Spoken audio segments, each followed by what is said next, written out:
Assalamualaikum warahmatullahi wabarakatuh. Bertemu kembali dalam episod kedua di Sebalik Islam. Episod kali ini akan saya bawa anda untuk mendekati keprihatinan masyarakat terhadap OKU untuk mendekati Al-Quran. Mungkin ramai yang tidak tahu akan kewujudan sebuah yayasan seumpama ini dalam membantu insan kurang berkemampuan mendalami Al-Quran. Bagaimanapun, laporan itu akan menyusul selepas kita saksikan tindakan sekumpulan pelajar wanita Saudi lancar kempen poligami baru-baru ini.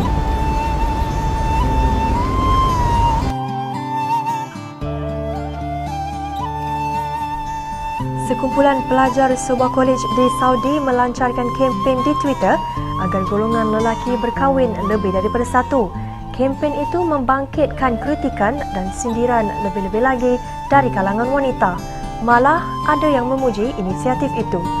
Ada yang setuju mempunyai 4 isteri kerana dapat mengatasi masalah anak dari tua yang dilaporkan mencapai 1 juta orang di Arab Saudi pada 2012. Paling membimbangkan, pendedahan menerusi kajian Kementerian Perancang dan Ekonomi pada 2011 bahawa jumlah anak dara tua berusia lebih 30 tahun mencapai hampir 1.5 juta individu. Dua faktor menyumbang kepada angka besar itu, mas kahwin tinggi dan kemerosotan ekonomi. Di Malaysia juga perihalnya lebih kurang sama. Cuma di sini, lebih 70% wanita profesional tidak berkahwin kerana dilema untuk membuat pilihan antara kerjaya dan keluarga.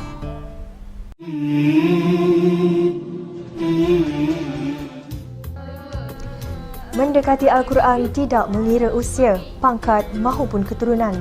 Ia dituntut kerana di dalamnya lah tersirat beribu rahsia Allah.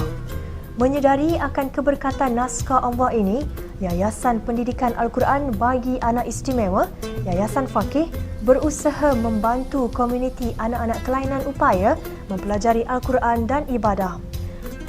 Walaupun ia tidak diklasifikasikan sebagai pusat rawatan, namun mereka percaya Al-Quran itu syifa dan mampu membantu pembelajaran golongan ini walaupun mereka istimewa.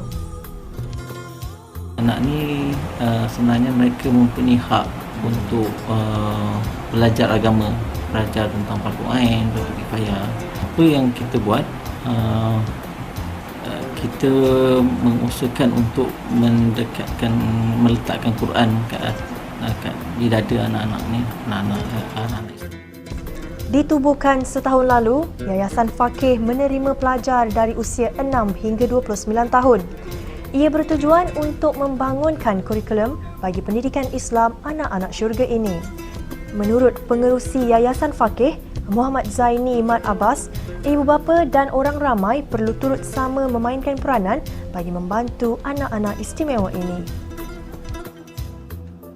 Benda ni perlu ada kesedaran di rumah.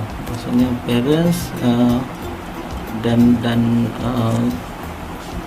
perkumpulan manusia yang terlibat secara langsung dengan permasalahan ini perlu untuk bertindak secara berjemaah. Dan kita pun di yayasan kita tidak kita tak ada nak kita mengaku yang kami adalah championing yang disediakan. Kita memerlukan bantuan daripada masyarakat, daripada institusi agama, daripada para ilmuwan, para guru. Kita tak nak kelompangan kita ni membuatkan kita ditanya dekat akhirat nanti. Namun, dalam setiap perkara yang ingin kita lakukan, pasti ada halangan yang menyusul. Bagi Yayasan Faqih, permintaan yang terlalu tinggi membuatkan mereka tidak mampu untuk memenuhi kehendak ibu bapa atas sebab kekurangan ruang belajar. Mungkin antara kekangan yang inilah yang kita hadapi sekarang ni berbanding dengan institusi lain adalah enrolment. Maksud saya enrolment tu bukan masalah kita tak ada student, kita overloaded student. So kita waiting list sangat panjang. So kita memang untuk buat masa ni untuk kita nak menguatkan kita punya semangat untuk bekerja, kita memang cari parents yang komit untuk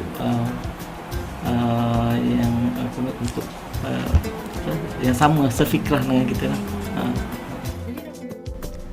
Kesungguhan para guru mendidik anak-anak amat dipuji. Salah seorang daripadanya, Cikgu Syarmizi Muhammad Rashid, keupayaan anak OKU yang luar biasa membuatkannya syukur dengan nikmat Allah. Yalah, kita tak expect budak tu macam mana. Bila kita mengajar, betul ke budak ni dapat. Tapi bila satu masa dia akan keluarkan ilmu yang telah kita ajar. Contohnya pada waktu Kailullah, bila kami tidur sama dengan dia keluarkan apa yang telah kami ajar pada sebelum tu kan. Lain pula dengan pengalaman Cikgu Nadra. Beliau menyatakan perasaan teruja beliau tiap kali muridnya mampu mengikut arahannya. Telatah anak-anak syurga ini telah membuat beliau lebih bersemangat dalam melaksanakan tanggungjawabnya. Betul, pengalaman manis bila apa yang kita ajar tu diorang dapat, walaupun benda tu sangat simple. Mungkin kalau macam bagi orang benda tu macam nak ajar diorang pegang pensel pun satu benda yang macam senangnya untuk budak normal kan. Untuk budak bukan normal, diorang dah pegang dengan betul pun kita sangat gembira. Itu Namun, bagi Cikgu Muhammad Sayuti Sabdan, tawaran pekerjaan lain yang menjanjikan pendapatan lumayan ditolaknya.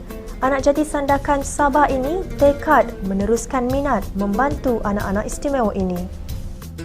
Kena kita niat, kita belajar ni, kita memberi sumbangan sama orang dengan orang lain. Bukan, saya ni pasti saya nak dapat gaji 4,000, 5,000. Bukan itu. Saya nak dapat batch ni, saya nak gaji 10,000. No, bagi saya bukan. Kita belajar ni, kita biar kita belajar, kita buat something, kita bagi dengan orang lain, kita beri kesedaran. Itu bagi saya itu penting. Hal-hal rezeki itu tak tahu, itu urusan Tuhan. Buat masa ini, Yayasan Fakih di Petaling Jaya ini mengajar 11 orang pada hari biasa, Isnin hingga Khamis. Dan pada hujung minggu, 50 pelajar terdiri dari OKU Pekak, bisu, autism dan sindrom Down menimba ilmu Al-Quran. Semoga dengan memperkenal dan mendekatkan mereka dengan ayat-ayat suci, anak-anak ini akan menjadi terdidik jiwa dan mindanya.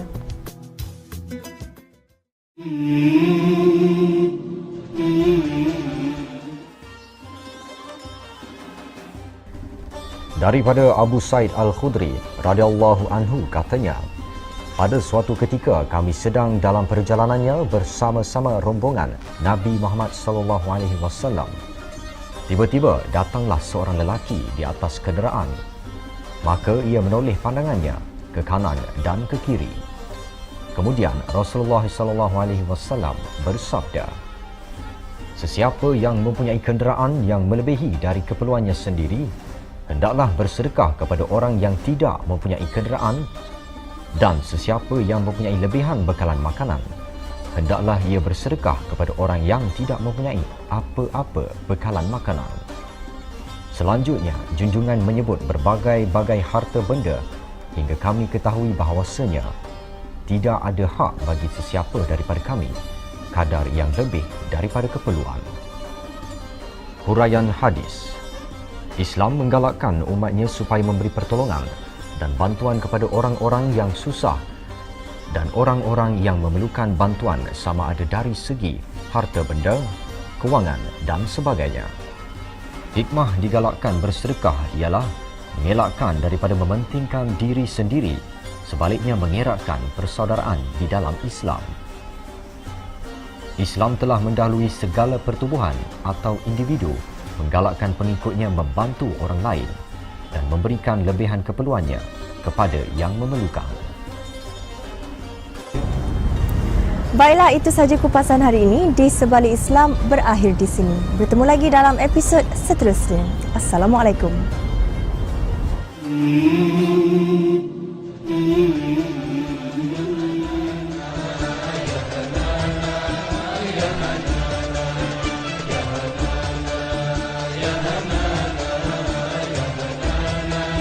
Ya